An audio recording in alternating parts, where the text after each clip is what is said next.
Về với cô đi, còn có cả ba với cả em nữa, về với cô đi. Thôi về với cô đi. Không đi tao đưa mày đi. Đi.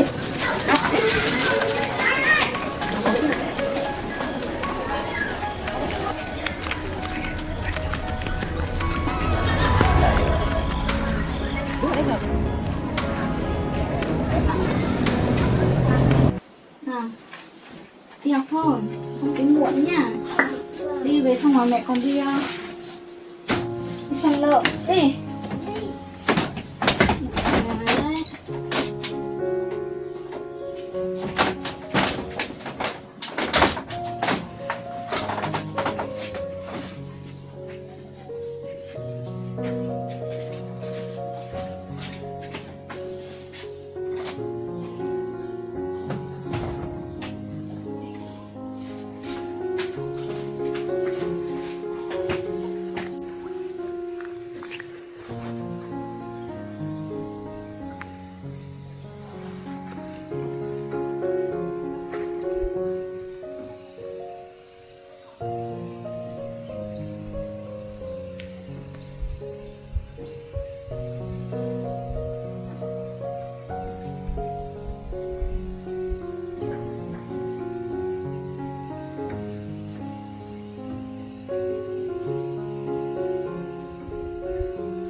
Con bánh mì mẹ đi vào mua cho con một cái, xong là để trưa lúc tí nữa mà nghỉ bữa giờ con đói thì con ăn nhá.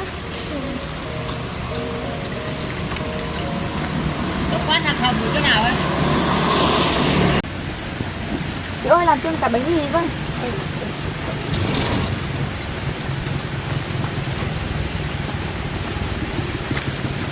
Rau đầy đủ không em?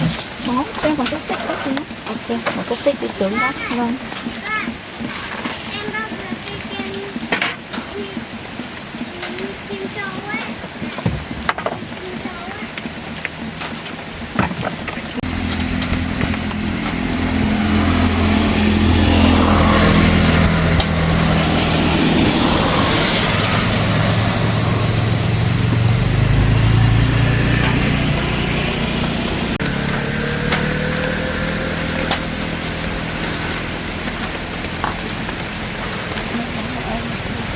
Cho một sữa sữa nõn.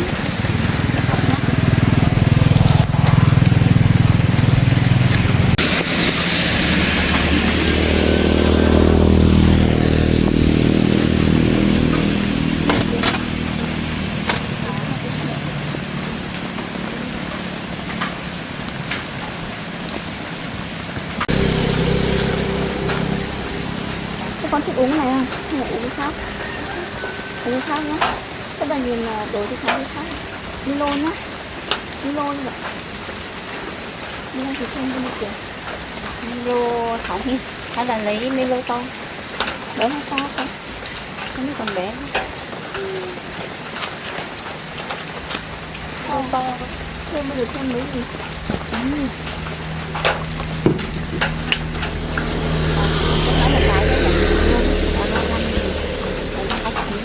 Đưa lại đây.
giặt cho nhiều trước chị ta. Như thế chắc sẽ được.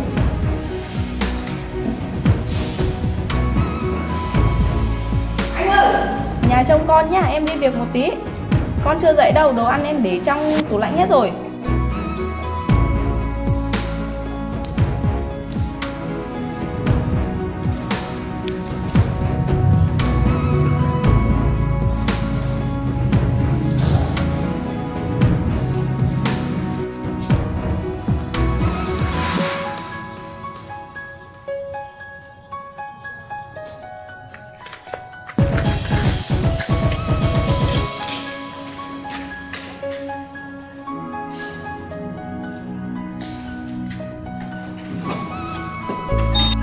Bây giờ mình sẽ đi mua bim bim, mua ít hoa quả để dụ dỗ nó.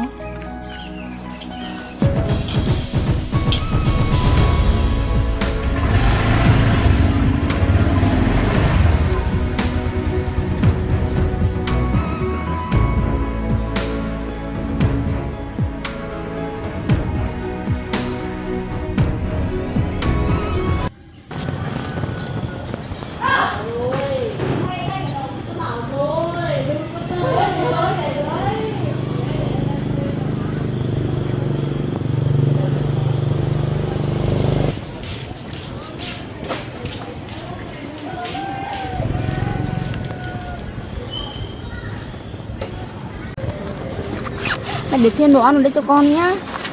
Tí học giữa giờ một con đói thì con mang sữa, mang bánh ra ăn nhá. Đi học với các bạn ngoan nhá.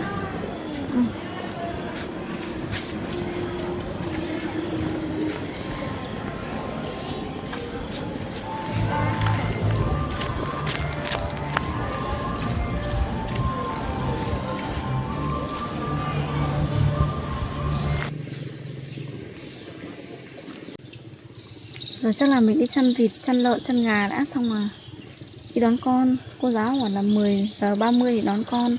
Thì tầm đấy là mình đi đón sớm một tí.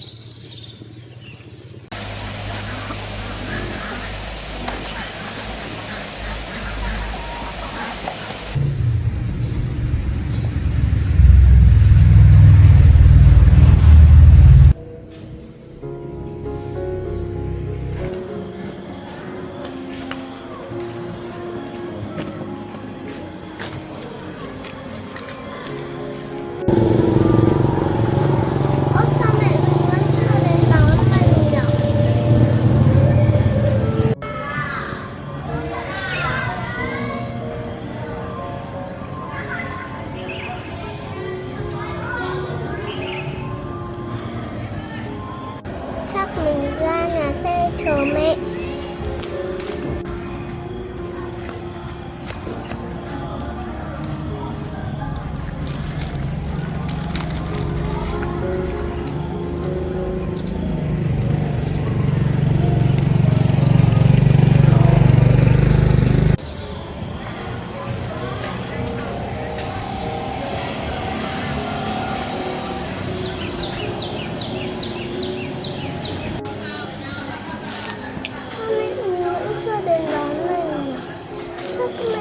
Bận hay sao ấy.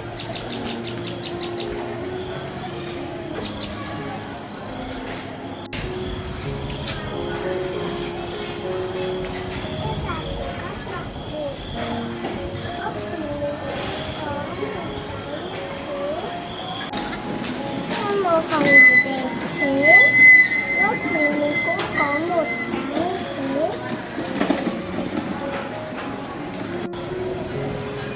Sao lại đẹp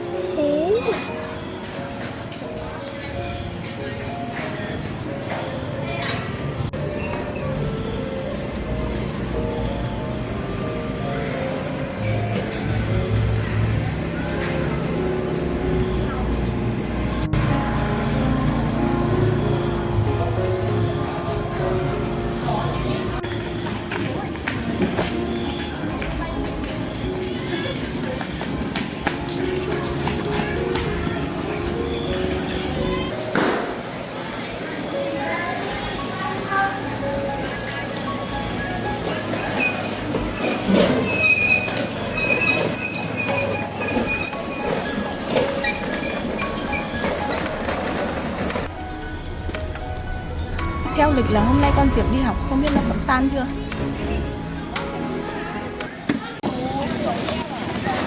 Mình có mua bên đi với hoa quả đi dụ nó, không biết nó có theo mình không. Đi nhìn tàu. Mai ơi. Ui, nó ở trên nhà xe đi kìa. Chắc chị ta chưa đón đâu. Để cất xe đã.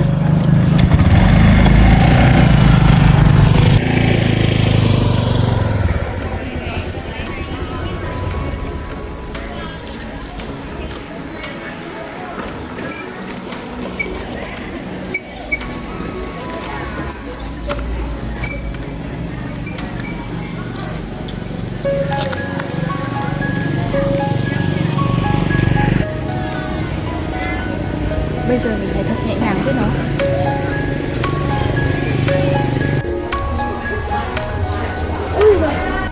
Không biết cô đấy đi đâu.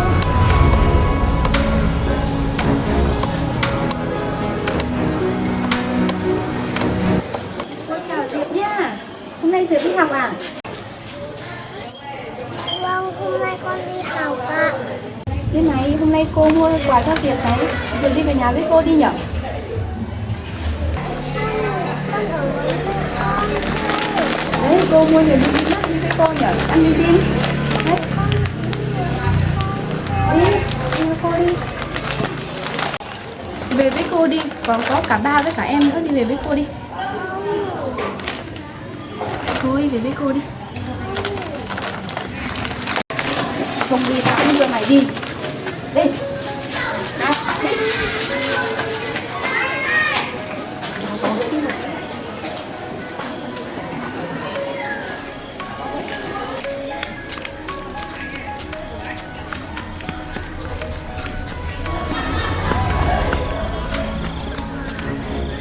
Đứng ở đây chờ. Đứng ở đây chờ cô quay xe. Con không đi đâu, con ở với mẹ thôi. Con này, Sướng không thích mày thích khổ à? Thế nó chạy lên trường rồi. Bây giờ mà mình lên theo thì thầy cô nói. Thôi để mình nghĩ cách khác.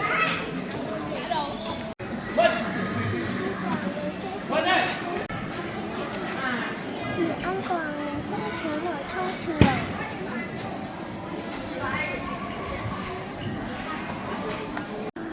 Còn lâu cô mới bắt được cháu.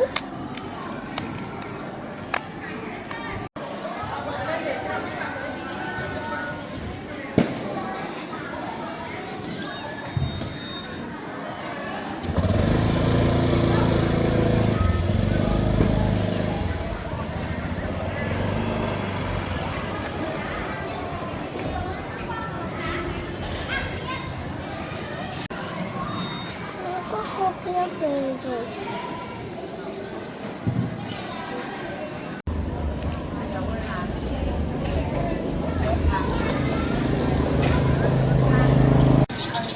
À, mẹ mình kia rồi.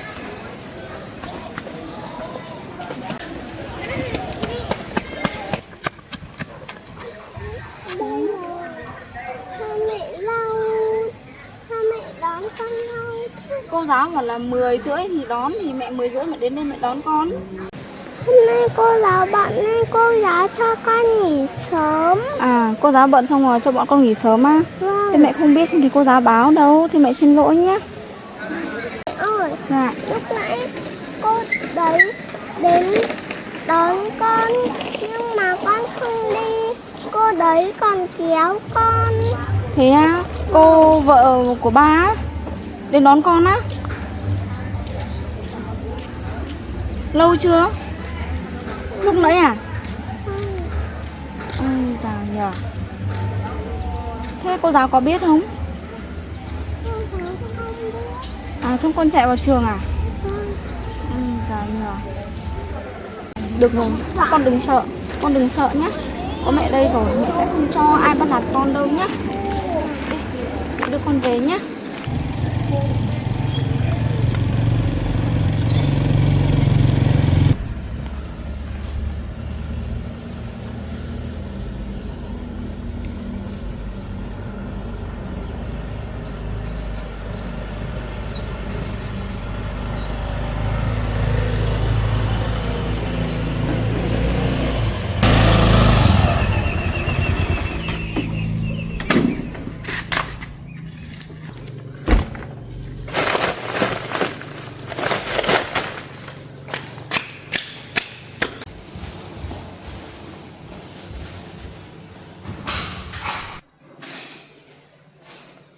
May quá con còn chưa dậy.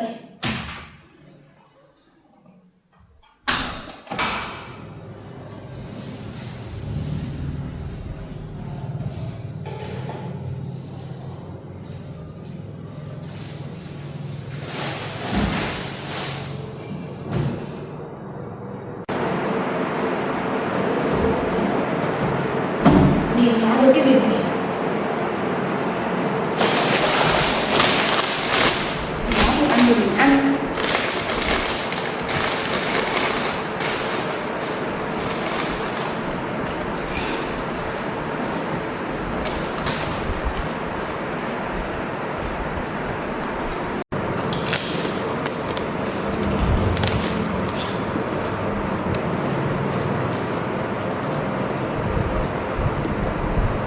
Chắc phải thuê người hành động thôi. Anh ơi, nấu cơm chưa đây?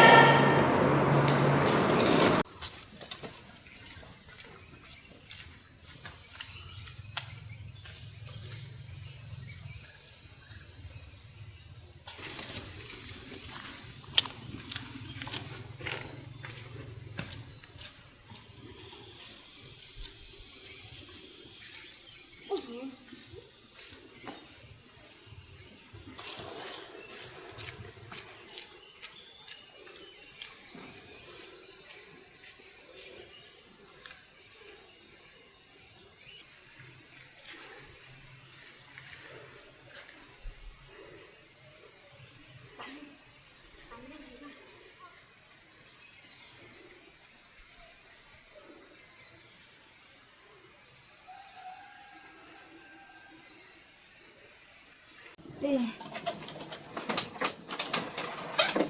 Nóng quá. Giờ con lên thay quần áo đi. Xong rồi để mẹ đi chăn lợn nha. Đi.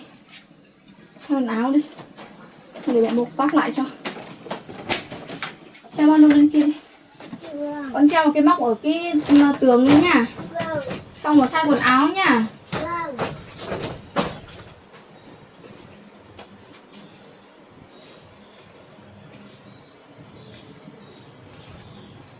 Rồi. Xong rồi thay quần áo đi. Xong rồi để quần áo mới mai đi học tiếp.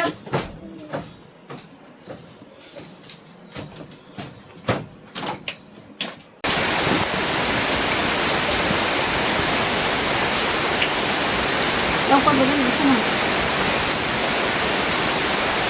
Đấy. Tôi tắt cái chân áo nhỉ. Ngơ quá nhưng mà lắm là lợn thì gói. Rồi.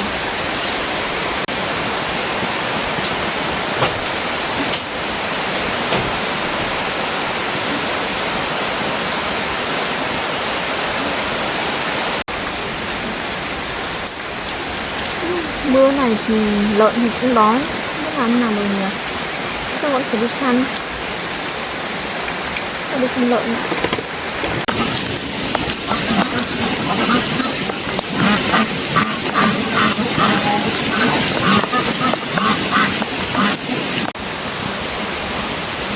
Đây nhá. Ở đây trong nhà nhá, lấy thịt lợn nhá. Nấu cơm xong nhá.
Ăn xong lợn rồi. Con đang nhìn vịt à? Mấy đứa lớn thì mẹ thịt vịt cho con ăn nhỉ? Xong bán để lấy tiền cho con đi học nhỉ?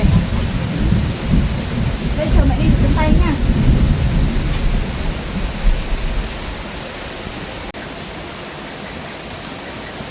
Sẽ thật ngoan và luôn yêu thương mẹ.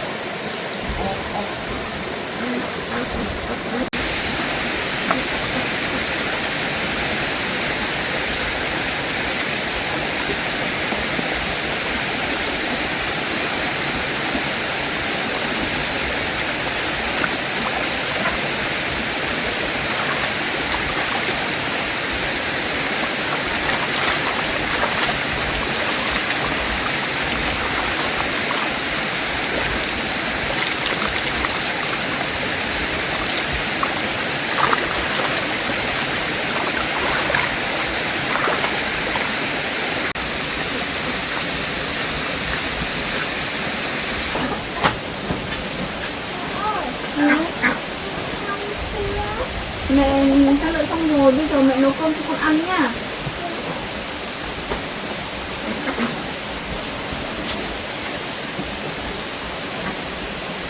Rồi mẹ thay quần áo nhá, quần áo lấy cho mẹ bộ quần áo kia đi.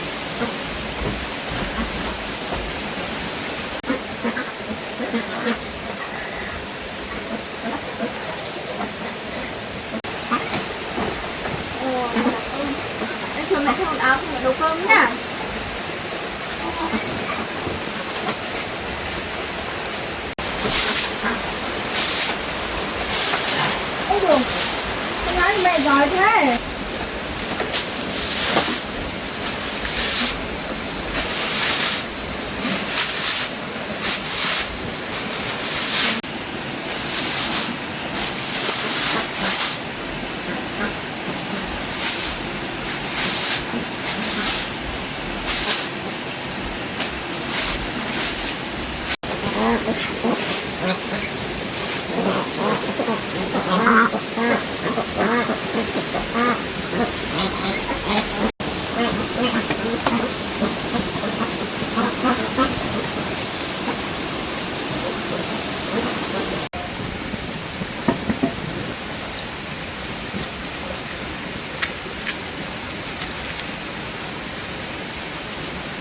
Ôi, được chưa? Con đói lắm rồi. Chờ mẹ tí nó sắp xong rồi. Chờ mẹ một tí nha. Nó sắp chín rồi nha. Cơm sắp chín rồi. Chờ một tí nha.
Sắp chín rồi. Nào. Hôm nay con ăn tạm với tôm với cơm nha.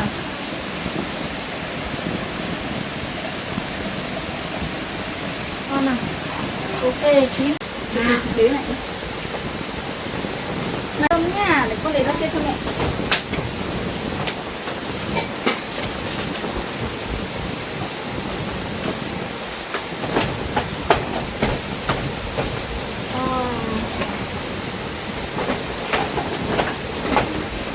Con thôi.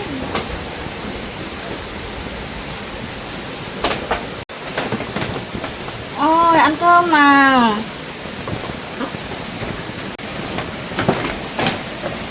Ôi trời, con đói lắm rồi nhá. Thôi, để mẹ. Thôi, này. Được cơm chưa?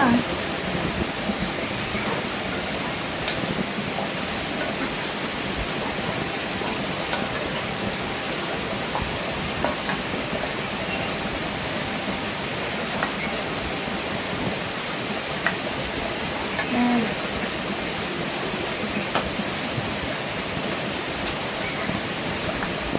Không phải quạt mát nhỉ?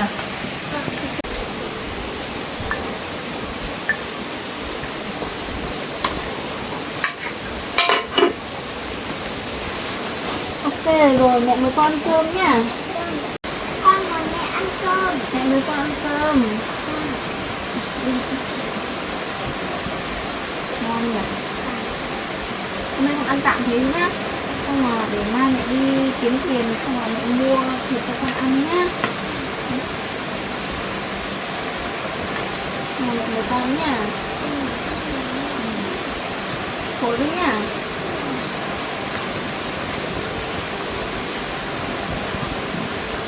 Nóng không?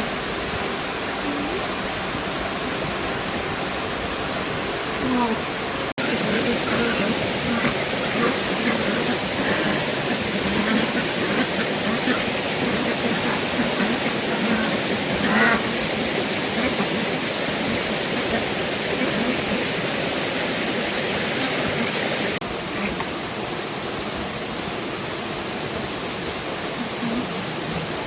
Ăn no rồi nha, mình lớn nha.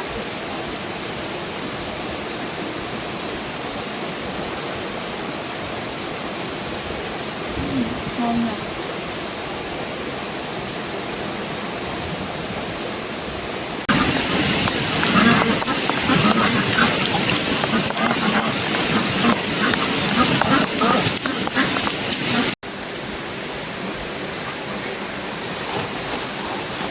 Ngon nhỉ.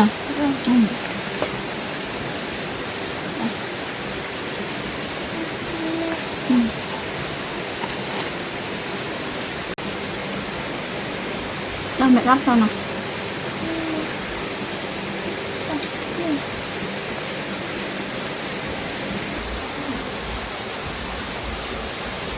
Nhiều nha.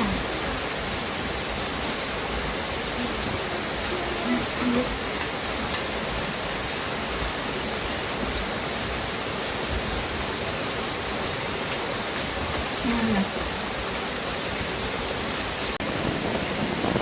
Sắp có chưa?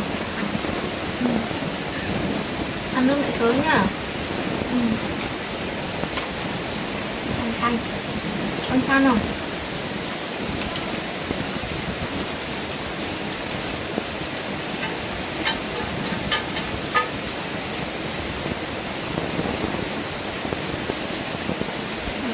Ngon từ từ. Ăn xong tí ngủ trưa nha.